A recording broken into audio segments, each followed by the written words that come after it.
everyone, welcome back to our YouTube channel. So for today's video, I'm going to teach you how you can easily use and activate the auto scroll feature on your TikTok app. So first, just make sure that your TikTok app is updated to the latest version.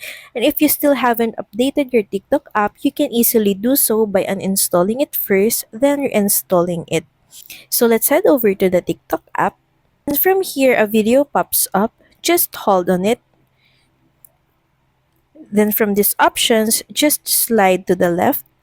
And from here, you can see the auto scroll option.